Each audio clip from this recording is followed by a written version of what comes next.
네, 강비호 선생님입니다.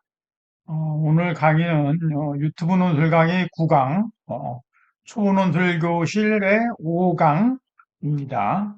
5강의 내용은 평가, 비판, 대안을 제시하시오 하는 글은 어떻게 쓰는가 하는 겁니다. 일반적으로 우리가 자 이게 평가, 비판, 대안을 제시하라는 이제 논제 요구는 다 유사한 맥락이라고 생각하면 됩니다. 평가하라는 것은 그 이제 특정 대상을 어떤 주어진 관점에서 타당성을 검토하라는 말이고, 비판하라는 것은 그 대상의 잘못된 점을 지적하라는 말이고, 대안을 제시하라는 것은 그 잘못된 것을 고치기 위한 방안을 제시하라는 거라고 이해하면 됩니다. 그러니까 다 연결되어 있다고 보면 되죠.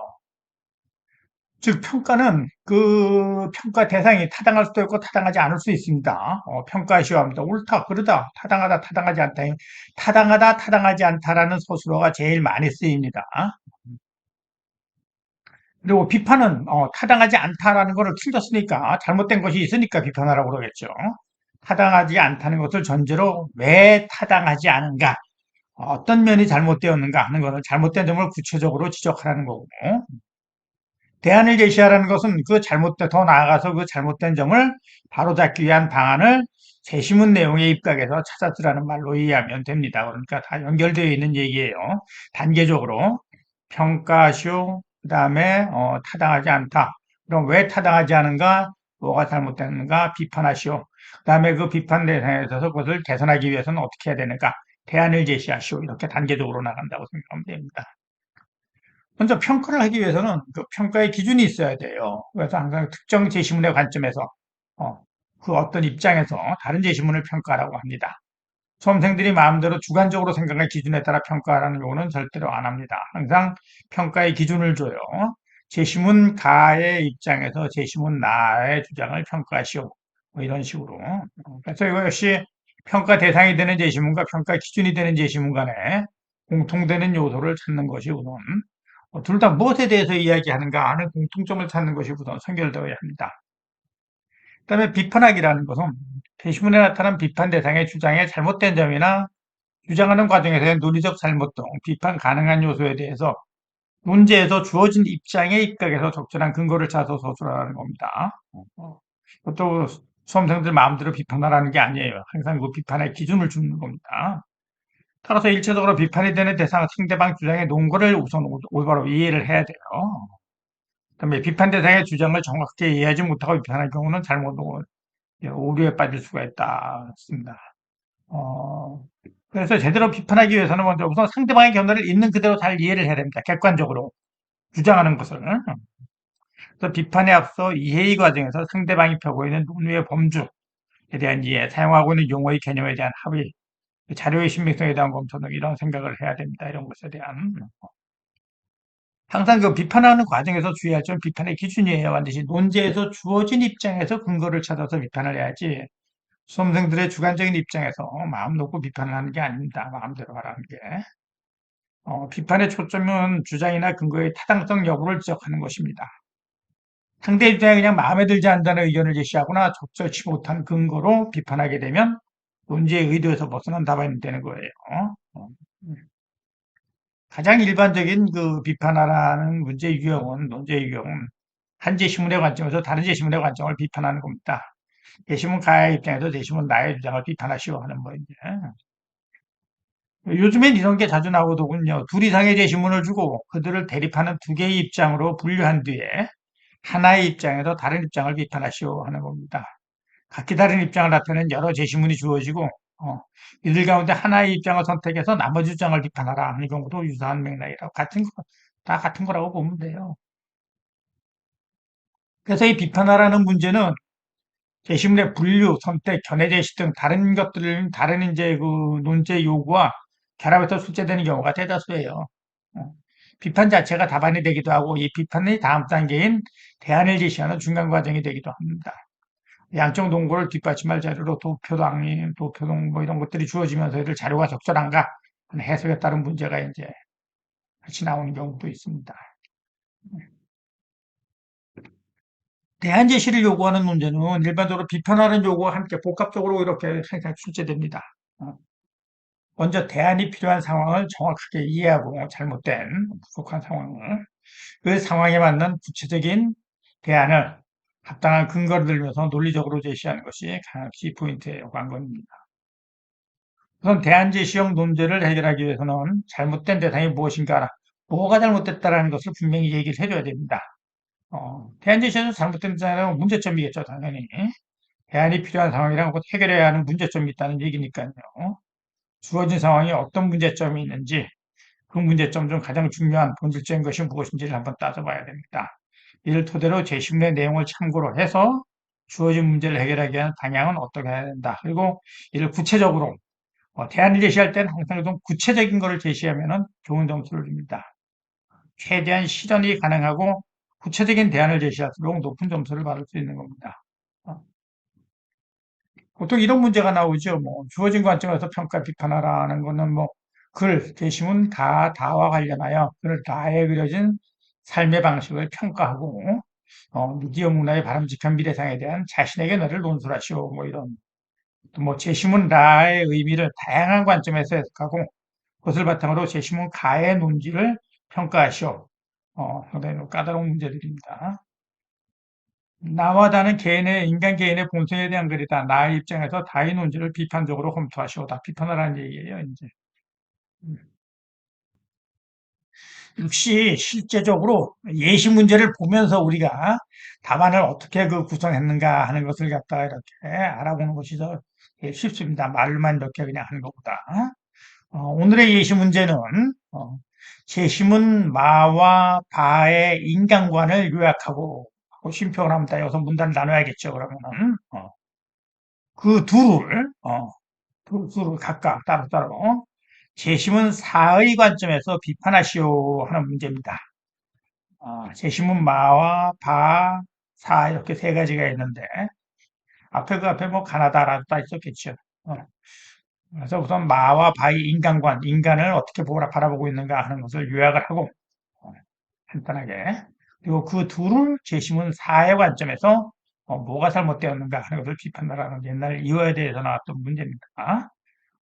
우선 제시문을 한번 읽어봅시다. 이 문제가 지금까지의 이 예시 문제 중에서는 제일 그 제시문이 좀 어려운 편에 속해요. 이화여대 제시문이 좀 이렇게 철학적이고 이런 문제가, 인문학적인 그런 문제가 자주 나옵니다, 제시문이. 자, 제시문 우선 마와바의 인간관을 요약하라고 그랬으니까, 인간을 어떻게 보고 있는가 하는데 초점을 맞추어서 우선 마부터 한번 읽어봅시다. 어, 마음에 과학적으로 접근할 때는 몇 가지 기본적인 지침을 고려해야 된다. 이거는 추리소설이 아니므로 여기서 사용할 마음이나 마음 상태에 대해서 명확한 정의를 제시하겠다. 이런 놈적인 관점에서 뇌와 마음은 나눌 수가 없다. 마음 혹은 마음 상태는 자기 자각을 포함해서 감각운동 이미지가 발생하는 전역적인 뇌의 기능 상태이다. 감각운동 이미지는 행동을 일으키는 모든 감각 입력의 결합을 가리킨다. 예를 들어 등이 가렵다고 하자. 등은 볼 수 없는 곳에 있지만 가려움은 내부 이미지를 만들어서 복잡한 몸 안에서 어떤 위치를 알려주고 취할 태도까지 알려준다. 읽어라. 이것이 감각운동 이미지다. 감각운동 이미지의 발생은 단순한 입출력 반응이나 반사가 아니다. 동물이 현재 하고 있는 행위의 맥락 안에서 일어나기 때문이다. 개가 한쪽 발을 든 상태에서 다른 발로 등을 긁을 수는 없는 거야, 당연하다. 따라서 감각운동 이미지가 발생하고 운동 직전의 전 운동이 공식화될 때의 맥락은 매우 중요하다. 뇌는 1.5리터짜리 회생물질 이상이다. 뇌는 뚜렷한 전기 활동을 일으키는 하나의 살아있는 존재다. 이 활동은 신경과학의 개척자 중에 한 사람인 찰스 세링턴의 말대로 마법에 걸린 배틀과 같다고 말할 수 있다. 뇌와 중추 신경계라는 배틀에서 훨씬 많은 곡이 왔다 갔다 하면서 오고 사라지지만 늘 의미를 지니고 있는 무늬를 짜고 있는 것이다. 신경망이 넓은 맥락에서는 이 활동의 곡은 마음이다. 마음은 뇌와 차원이 같다. 왜냐면 뇌와 마음. 뇌라는 그 인간의 뭐 육체의 한 부분이 뇌라는 육체의 한 부분이 바로 마음이라고 하네요. 여기서는 마음이라고 얘기하는 게 바로 이제 그 사람의 그 인간을 어떻게 보는가 하는데 인간은 바로 뇌의 감각운동 이미지다. 이런 얘기라고 볼 수가 있습니다. 일종의 어, 인간을 뇌라고 보는 그런 물질이라, 뇌는 어디까지나 물질입니다. 머릿속에 들어있는. 이거는 추상적인 그런 안 보이는 개념이 아니에요. 뇌는 분명히 우리 물질이라고 할 수 있는 겁니다. 뇌는, 인간은 뇌에 불과하다. 단적으로 이렇게 그런 식으로 얘기를 할 수가 있겠네요. 그래서 마음은, 인간은 바로 뇌, 그것이, 어, 전업적인 교에서는 감각운동 전기가 이렇게 하는, 감각운동 이미지의 모든 것이다. 인간은 뇌에 불과한 것이다. 바로 뇌 그 자체가 인간이다. 그런 이제 물질을 인간은 바로 그 뇌라는 물질이다라는 그런 이제 얘기였습니다. 자, 그다음 또 바를 봅시다. 바도 인간에 초점. 동심, 갓난아이의 마음이란 바로 진심이다. 참된 마음이다. 갓난아이의 마음이 태어날 때부터의 그런 갓난아이의 막 태어나서 막 갓난아이의 마음이 바로 참된 마음이잖아요. 만약 동심을 그러다고 하면 이는 진심을 그러다고 하는 것과 같다. 동심이란 거짓을 버린 순진함이며 최초의 순수한 본심, 근본이 되는 마음이다. 이런 근본이 되는 마음을 우리가 애초에 타고난다는 얘기네요. 만약 동심을 잃으면 이는 진심을 잃는 것이니 진심을 잃으면 바로 참된 인간성을 잃은 것이다. 인간이 바로 동심에 있다는, 인간은 바로 타고나는 그런다는 얘기 같습니다. 사람으로서 진시하지 않는다면 그는 최초의 본심을 회복할 수가 없을 것이다. 갓난아이는 인생의 시작이고 동심은 마음의 시작이다. 마음의 시작을 어찌 잊어버릴 수 있겠는가? 하지만 사람들은 동심을 어찌 그리 빨리 잃고 마는 것인가? 바야흐로 아이가 자라기 시작한 보고드는 식견이 눈과 귀로 들어와 그 마음의 주인도 행사하며 동심을 상실하게 된다. 자라나면서 우리는 본래의 인간성을 버린다는 얘기네요. 아이가 성장하게 되면 보고 드는 식견에 따라 도리가 생겨나게 되고 그러면서 동심을 상실하게 된다. 오랜 시간에 들면 도리와 식견은 나날이 더 쌓이게 되고 마침내는 동심을 완전히 잊어버릴 수 있다. 도리와 식견이 늘어나면서 동심을 잃게 되면 말하는 모든 것이 도리와 식견에 의한 것이지 동심에서 저절로 흘러나오는 언어가 아니게 된다. 음, 동심이 본래의 마음인데 참된 인간성인데 참된 인간성은 타고날 때부터 가지고 나오는 것이다. 그런데 점차 살아나오면서 도리와 식견이 늘어나면서 동심을 잃게 된다. 어, 음. 그런 언어가 비록 교묘하다 할지라도 말하는 자신의 참된 모습과 무슨 상관이 있겠는가? 거짓 인간이 거짓으로 말하고 거짓으로 일하고 거짓으로 문장을 쓴 것이 아니겠는가? 거짓된 언어를 가지고 거짓으로 기뻐하고 이야기해 되려면 것이 아닌 것이 없게 될 것이다. 그래서, 인간은 원래 막 태어났을 때부터 갖고 있는 마음이, 올바른 마음이다. 참된 마음이다. 그런데 타고나면서, 식견을 들고 도리가 생겨나면서 인간의 본래 성질을 상실한다. 인간의 참된 인간성은 타고나는 것이다. 가지고 난다. 근데 자라나면서 사회 속에서 이렇게 생활을 해나가면서 우리가 성장하면서 그것을 다 참된 마음을 다 버린다. 망친다라는 그런 얘기 같습니다. 인간의 본성은 참된 마음은 타고나는 것이다. 그런데 성장하면서 그것이 잘못돼 간다라는 그런 얘기입니다. 그다음에 비판의 기준이 되는 문제에서 그 둘 제시문 사회 관점이니까요. 사회 관점에서 비판하라고 그러니까 비판의 기준이 되는 사회 관점을 한번 봅시다. 사는 이렇게 시작하나요? 가장 큰 문제는 우리가 그동안에 의식이 없는 곳에서 의식을 찾아왔다는 것이다. 우리는 의식을 그것이 있는 곳에서 찾아야 한다.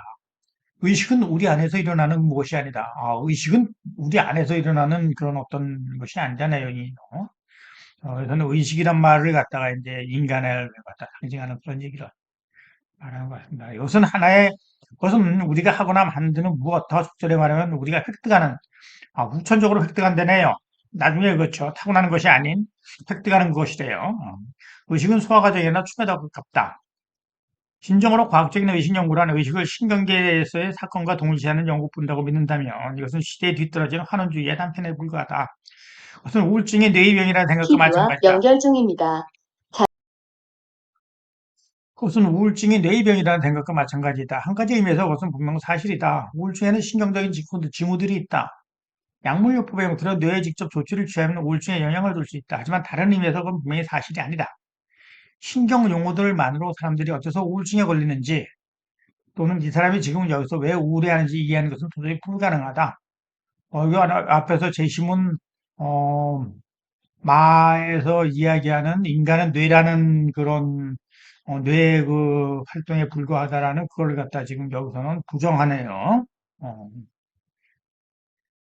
우울증은 실생활의 사건들을 마주하고 있는 살아있는 사람들에게 나타나며 이런 개인사뿐만이 아니라 인류 개통적 발달사를 배경으로 해서 나타나기도 한다. 우울증이 뇌의병이라는 독단은 제약회사의 이익에 이바지할 뿐이다. 뿐만 아니라 우울증 환자의 오명을 벗기는 데도 이바지 않는다.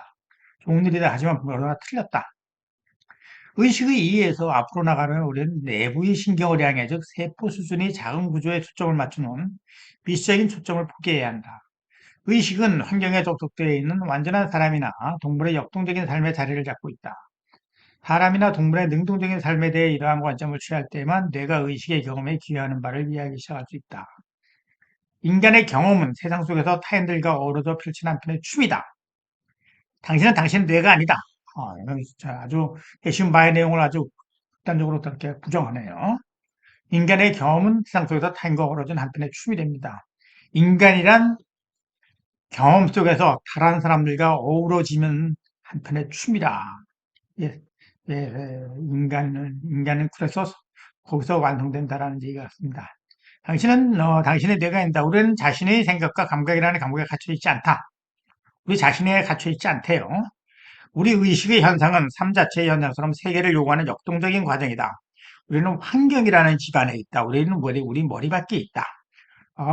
우리는 이미 환경에서 이렇게 속에 있잖아요. 그러니까 이거는, 인간은 이렇게 태어난 이후에 환경 속에서 어우러져서 살아가는 그런 동물이다라는, 거기서 완성된다라는 이제 그런, 음, 인간관을 얘기하는 것 같습니다. 자, 그러면은 다시 요거를 갖다가, 문제로 돌아가서, 800자 내외 정도를 쓰는데, 우선 제시문 마와바의 인간관을 요약하고, 여기까지 400자를 쓴다고 칩시다. 그러면 제시문 마의 인간관을 200자 요약하고 제시문 바의 인간관을 200자로 요약하면 200자는 한 3문장 정도 되면 되겠습니다. 70자씩 쓴다. 한 문장씩 짧게 짧게 쓴다 그러면 3문장씩 3, 7이 21 해가지고 여기서 문단 나누고 구두를 4의 관점에서 뒤에 이제 400자를 쓰면 되는데 4는 어떤 관점이다라는 것을 갖다가 한 100자 한두 문장 간단히 써주고 그 다음에 이 사의 관점에서 마의 어떤 얘기는 틀렸고 또 바의 어떤 관점은 또 틀렸는가 하는 걸 써주면 되겠습니다. 그래서 150자, 150자. 두 문장 또 두 문장씩 정도, 두세 문장, 한두 문장 정도 되는 것 같아요. 이렇게 우선 답안의 프레임을 갖다가 기본 틀을 잡서 우리가 얘기합시다. 그래서 다시 한번 전체적으로 정리하겠습니다. 제시문마는 인간은 뇌의 감각운동 이미지에 불과한 것이다.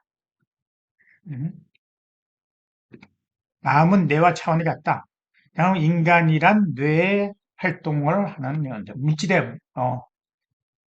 이 물질의 뇌를 통해서 이렇게 이루어지는 그런 동물에 불과하다라는 이제 그 얘기입니다. 다는 인간이란 본래 인간 동심은 타고난다. 타고나는 동심이 참된 마음이다. 근본이 된다. 그래서 인간성은 타고나는 것이 원래 제대로 된 그런 인간성인데 이것이 성장하면서 다 이제 식견과 도리가 생겨나서 다 이것을 갖다 망치게 된다. 타고나는 어린아이의 동심이 참된 인간이다라는 그런 관점이네요. 사에서는 우선 우리의 인간은 타고나는 것도 아니고 뇌도 아니고 그럼 뭐냐? 어, 환경 속에서 경험 속에서 다른 사람과 이렇게 어우러져 펼치는 한편의 춤이랍니다. 후천적인 걸 갖다 얘기하네요. 그러면 그런 관점에서 각각 이렇게 다 관점이 다른데 분명히 이제 보입니다. 그럼 이제 어떻게 써야 될 것인가를 한번 봅시다. 우선 대학의 이제 해설을 우리가 약간 한번 보면서 우리가 얘기하도록 하지요.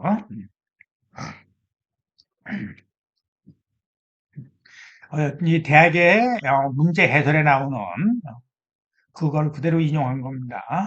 논술 문제에 출제된 제시문은 인간의 마음이라는 관찰할 수 없는 대상에 대하여 오늘날 과학적 연구가 이뤄낸 성과를 대비시킴으로써 인간 내면을 어느 정도까지 들여다볼 수 있는가 하는 문제를 화두로 던지고 있다.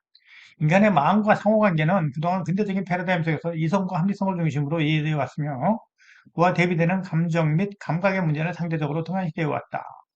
하지만 최근 들어 뇌과학 등 첨단 과학의 발전으로 인해서 인간의 사고와 행동을 결정짓는 감성 등 요소의 생물학적 설명이 가능해지고 있다. 이 제시문 마의 그런 이제 그 주장이네요. 이런 추세는 더 과학적 접근을 통해 인간의 심연을 포함하는 모든 부분을 이해할 수 있을 것이라는 기대를 가능하게 만들기도 하지만 동시에 인간성의 깊숙한 곳에 들어있는 참된 본성을 결코 과학적으로 이해할 수 없을 것이라는 비판적인 시각도 만만치 않은 실정이다. 이러한 대립적인 관점을 염두에 두고 마음과 몸이 하나로 존재하는 것인지, 어, 뇌는 왜 몸이 뇌입니다. 아니면 전혀 별개의 것인지에 대한 제시문들을 다양한 관점에서 이해하고 평가할 수 있는 능력을 측정하고자 했다. 그런 제시문, 이제 학교에서의 해설을 한번 봅시다. 교수님들은 어떻게 이것을 읽으셨는지. 제시문만은 현대에 대한 한원주의적 입장을 적극적으로 대변하는 로돌프 이나스라는 사람인데, 꿈꾸는 기계의 진화에서 가져왔는데, 이 글에서 인간은 마음 상태라는 것이 뇌에서 이루어지는 감각운동 이미지의 결과라고 본다. 중추신경의 핵심으로서 뇌에서 이루어지는 전기작용이 우리의 마음이고 그게 바로 인간에 불과하고 따라서 마음은 뇌와 동일하다는 것이 이글의 주장이다. 우리가 바로 읽었네요. 따라서 이 글에서 인간성 모든 것은 뇌라는 생물학적 대상의 작용으로 바라본다. 오케이, 간단히 정리를 해주네요. 어, 반은 인간의 진심을 동심에서 찾는 16세기 중국인 이지라는 사람의 동심설에서 발표하였다. 이래서 태어난 아이가 지니고 있는 동심이 참된 인간성의 근원이라고 보며 인간이 성장하면서 이러한 동심을 잃어가기 때문에 참된 자아를 상실하게 된다고 주장한다. 인간성의 본질은 태어날 때부터 주어진 것이라는 관점이 독특한 글이다. 다는 현대의 뇌과학적 입장을 비판하는 알바 노예라는 사람의 뇌과학의 함정에서 이제 출연한 글인데 인간의 모든 것을 과학적 논리로 풀어낸 뇌과학의 환원주의적 성향을 비판하고 있다. 제시문 말을 비판하는 거네요. 동시에 이 글에서는 인간의 의식과 성격이 지속적으로 후천적으로 환경의 영향을 받으면서 역동적으로 발전해 간다고 보면서 앞으로 둘과는 대비되는 인간관을 보이고 있다. 자, 학교 선생님들은 이걸 왜 어떻게 어떤 의도로 출제했는지를 봅시다. 인간의 마음 내지 의식에 관한 세 가지 다른 관점의 지문을 제시하여 학생들이 그 각각의 지문의 내용을 바르게 이해했는지 그리고 그들의 지문의 내용을 서로 비교해서 한 관점에서 다른 관점을 비판할 수 있는지를 보고자 하는 문제다. 제시문들이 약간씩 다른 용어를 사용하여 인간의 마음에 관한 과학적 통합적 입장과 그에 대한 비판적 시각들을 보여주고 있는데 이러한 세 개의 제시문들을 하나의 틀 속에서 비교해가면서 유사점과 차이점을 구분해낼 수 있는 능력을 측정하는 것이 이 문제의 출제 의도다. 특히 마음에 대한 이해로부터 종합적인 인간관을 유추해냄으로써 인간성에 대한 이해가 각각의 글에서 어떻게 차이를 보이는가를 밝히도록 하는 것이 이 문제의 핵심이다. 마의 경우 인간의 마음이 뇌의 기능이라고 봄으로써 생물학적 물질적 관점에 머물러 있는 반면에 바의 경우에는 도전답게 동심이라는 핵심어를 통해서 인간의 본성이 날 때부터 정해진 것이라는 입장을 강조한다. 한편 사는 이를 양자의 관점과는 달리 인간의 의식을 역동적으로 변하는 춤에 비유하면서 주변 환경과 어울려 변해가는 과정이 인간의 참모습이라는 걸 부각시키고 있다. 따라서 좀 더 거시적이고 동적인 사회 관점에서 마와 바의 어떤 부분을 비판할 수 있는가를 측정하는 것이 이 문제의 출제 의도다 그랬어요. 어, 학생이 쓴 우수 답안과 그것을 또 교수가 평가하는 것을 봅시다. 학생이 쓴 이제 답안입니다. 제시문만은 인간의 마음을 뇌와 동일시한다. 인간이 자극을 받아 행동할 때는 자신의 신체적 맥락 안에서 특정한 감각운동 이미지를 떠올리게 되는데, 그러한 감각운동 이미지를 일으키는 뇌기능 상태가 곧 마음이다. 배틀의 북이 끊임없이 움직여서 배가 짜지듯이 마음은 뇌와 중추신경계라는 배틀에 수많은 북이 움직여서 이미지들을 만들어내는 그런 배틀의 활동과 다를 바 없다. 마음은 뇌와 다르지 않다는 것이다. 그래. 간단히 요약을 했습니다. 한 문장, 두 문장, 세 문장, 네 문장으로 이렇게 길고 짧은 네 문장으로 이렇게 정리를 했네요. 제시운 바는 인간의 마음은 본래 거짓됨이 없는 순수한 마음으로 천진난만한 어린 나이의 마음 동심과 같다고 한다. 근데 우리가 이 본심을 지키지 못하고 잊어버리게 되는 것은 보고 듣는 식견과 그 식견에 따라 얻어진 도리 때문이다. 왜 그렇다고 얻어지는지 식견과 도리가 본래 마음의 순수함과 진실됨을 상실하게 한다. 이것도 세 문장으로 간단히 요약을 잘 했습니다. 그다음에 예시문 4를 봅시다. 인간의 머리로만 사는 것이 아니라 세상 속 타인들과 관계하면서 그러한 경험을 통해 의식이 형성해 나간다고 말한다. 그러므로 요게 제시문 4회를 한 문장으로 압축적으로 정리를 했습니다. 그러므로 이제 비판을 하는 거. 대시문 마처럼 인간의 마음이나 의식을 인간 개인의 두뇌 신경세포의 활동과 동일시하는 환원주의적 관점은 옳지 않다고 비판한다. 옳지 않다고 볼 수 있다. 비판할 수 있다. 왜냐하면 의식을 인간 내면의 세포 수준에서 연구를 통해서 밝힐 수는 없기 때문이다. 인간은 뇌 안에 갇힌 존재가 아니라 이미 머리 바깥으로 나와 있기 때문이다. 그래서 근거를 바로 이렇게 판단하는 근거를 이렇게 얘기해 준 겁니다. 비판하고 그다음에 어떤 포인트를 둬서 그 비판의 포인트를 이렇게 비판하고 그렇게 비판할 수 있는 근거를 사회 관점에서 이렇게 정리를 해 준 거예요. 인간은 뇌 안에 갇힌 존재가 아니라 이미 머리 바깥으로 나와 있기 때문이다까지 했어요. 그다음에 또 R을 비판할 차례네요. 대시문사는 우리의 삶을 산속 타인들과의 관계를 통해 역동적으로 자신을 만들어가는 끊임없는 과정으로 설명한다. 사회 관점에서 보면 대시문 바처럼 인간을 태어날 때부터 순수하고 참된 마음을 가지고 완성된 존재로 보는 것은 옳지 않다. 이것도 포인트를 잘 잡아서 이렇게 비판을 하네요. 어, 왜냐하면 세상을 보고 들어 식견을 쌓아가고 타인과 관계하며 도리를 밝혀나가는 과정을 통해서 우리는 역동적 삶이 완성되기 때문이다. 또 때문이다라는 말로 이렇게 근거를 바로 써서 아주 좋은 자세예요. 아주 잘 썼습니다. 어, 바로 그렇게 판단하고 포인트를 잡아서 비판을 하고, 그 다음에 그렇게 비판하는 근거를 딱 써주는, 아주 논술글을 잘 쓰는 학생입니다. 자, 교수의 이제, 평가를 한번 볼까요? 이 문제 답안은 먼저 제시문 마와 바를 요약한 후에 각각의 특징을 인간관이라는 핵심어로 다시 풀어내는 작업을 하고 있다. 이렇게 원저자의 개념이나 메시지를 문제에서 요구하는 핵심어에 맞추어 새롭게 요약함으로써 두 제시문의 비교가 가능하게끔 만드는 일은 이와 같은 유형의 문제에 답하는 데 있어 가장 중요한 출발점이다. 그렇죠. 각각 다른 이제 용어를 갖다가 인간관자는 하나로 그 인간을 어떻게 보고 있는가로 이렇게 해석을 해내는 그런 능력이 필요한 겁니다. 한편 제시문 사회 입장시 뇌과학에 대한 환원주의를 비판하면서 동시에 환경과의 교류라는 독자적인 입장을 강조하고 있으므로 이러한 특징을 서술함과 동시에 사회 관점에서 마와 바의 약점, 인간은 뇌라는 마와 인간은 이미 날 때부터 주어진 것이라는 한계를 지적하는 것이 좋은 답안의 핵심이라고 할 수 있다. 그래서 나름대로 이제 이거 답안을 어떻게 쓰라는 걸 교수님이 잘 가르쳐주고 있습니다. 자, 이런 식으로 해서 우리 또 실전 문제를 갖다가 한번 문제만 한번 짚어보고 넘어갑시다. 지문 가와 나의 핵심 주장을 요약하고 실전 문제하고 그 예시 문제하고 똑같네. 우선 저거 핵심 요약하라. 이를 바탕으로 이 두 가지를 바탕으로 이거는 다에서 나타나고 있는 갈등 상황을 극복할 수 있는 방안을 제시하시오. 그런 겁니다. 이거는 방안 제시하라는 그런 문제네요. 이를 바탕으로 하는 요령은 똑같으면 돼요. 가와 나를 요약하라. 여기까지 한 문장. 또한 400자에서 500자니까 여기까지 200자. 그다음에 나머지 다에서 나타나고 있는 갈등 상황은 어떤 갈등 상황인데 이를 극복하기 위해서는 대시문 가에서는 뭐라고 그러고 나에서는 뭐라고 그런다. 하는 걸 갖다 쓰면 돼. 한 300자 쓰면 되겠네요. 한번 해보세요. 해서 써서 보내줘야 됩니다. 실전 문제 2번 문제고, 1번 문제고, 2번 문제를 볼까요? 다음 제시문 가나다에 나타난 의사소통에 관한 견해. 각각 다른 성격의 글들인데 여기서 이거를 의사소통이라는 주제로 아까처럼 인간관계라는 것으로 해석을 해낼 줄 알아야 됩니다. 의사소통에 관한 견해를 각각 정리하고 이것도 각각 정리하고 한 문장씩 그다음에 세 가지 중에 하나를 선택해서 어느 주장이 가장 타당하다. 왜냐하면 이러저러하기 때문이다. 근거까지 한번 써줘요. 한 문장. 그다음에 이 입장에서 봤을 때 선택을 안 한 거, 타당하지 않다고 하는 것, 선택하지 않은 것이 왜 잘못되었는가를 따로따로 이렇게 쓰면 되겠습니다. 500에서 600자 사이에 쓰면 되지. 그 쓰는 패턴은 똑같죠. 그러니까. 자, 또 3번 문제를 봅시다. 예시문 가와 다를 참조하여, 나는 이건 가와 다를 참조해서 나에서 주장하는 수도권 집중화 문제에 대한 해결 방안.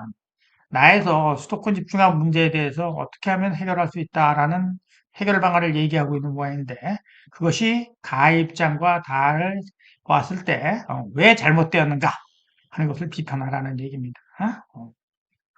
또 이것도 쓰는 형식은 또 똑같다. 이거 보면 됩니다. 음. 그다음에 네 번째 문제입니다. 실전 문제가 네 개 있네요. 나와 다른 인간 개인의 본성에 관한 글이다. 나의 입장에서 다의 논지를 비판적으로 검토하시고 비판하라는 얘기예요. 나와 다른 개인의 본성, 인간 개인의 본성, 이것도 역시 인간 개인의 본성이라는 것이 인간관이라는 얘기예요. 똑같은 말로 생각하면 됩니다. 그래서 각각 나는 인간을 어떻게 본다. 인간의 본성이 어떻다고 본다. 또 다는 인간을 본다. 근데 이 나의 입장에서 봤을 때 다는 왜 잘못되었는가라는 거를 갖다가 이제 3, 400자 정도 쓰면 됩니다. 꼭 써서 보내주세요. 그럼 선생님이 또 첨삭해서 각각 개인마다 답을 보내오는 것이 다 달라요. 그냥 이렇게 그 강의만 듣고 이렇게 여러분들이 머릿속으로만 뭐, 별거 어렵지 않구나. 뭐 이렇게 쓰면 되겠네. 선생님이 말하는 대로만 이렇게 쓰면 되구나고 머릿속으로만 써가지고 소용이 안 돼. 소용이 없어요.